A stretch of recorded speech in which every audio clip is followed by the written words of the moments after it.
Chapter 50. Joseph threw himself upon his father and wept over him and kissed him. Then Joseph directed the physicians in his service to embalm his father Israel. So the physicians embalmed him, taking a full 40 days, for that was the time required for embalming. And the Egyptians mourned for him 70 days. When the days of mourning had passed, Joseph said to Pharaoh's court, "If I have found favor in your eyes, speak to Pharaoh for me.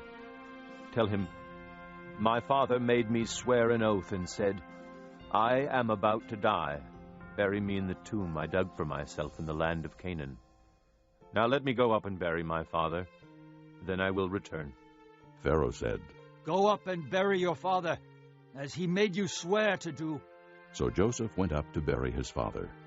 All Pharaoh's officials accompanied him, the dignitaries of his court and all the dignitaries of Egypt, besides all the members of Joseph's household and his brothers, and those belonging to his father's household.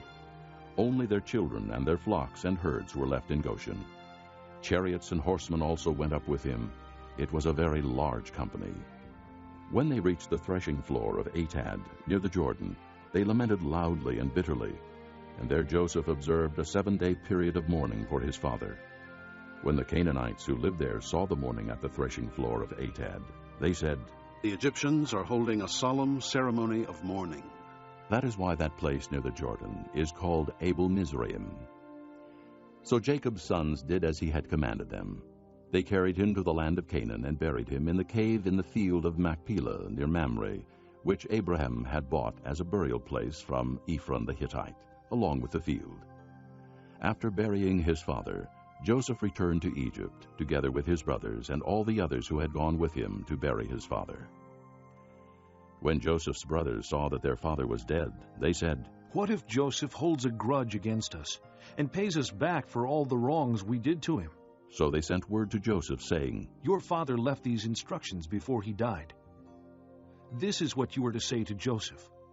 I ask you to forgive your brothers the sins and the wrongs they committed in treating you so badly. Now, please forgive the sins of the servants of the God of your father." When their message came to him, Joseph wept. His brothers then came and threw themselves down before him. "We are your slaves," they said. But Joseph said to them, "Don't be afraid. Am I in the place of God? You intended to harm me, but God intended it for good, to accomplish what is now being done, the saving of many lives. So then don't be afraid. I will provide for you and your children." And he reassured them and spoke kindly to them. Joseph stayed in Egypt along with all his father's family. He lived 110 years and saw the 3rd generation of Ephraim's children. Also the children of Machir, son of Manasseh, were placed at birth on Joseph's knees.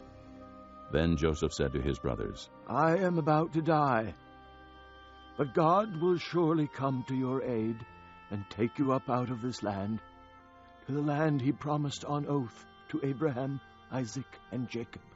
And Joseph made the sons of Israel swear an oath and said, "God will surely come to your aid, and then you must carry my bones up from this place."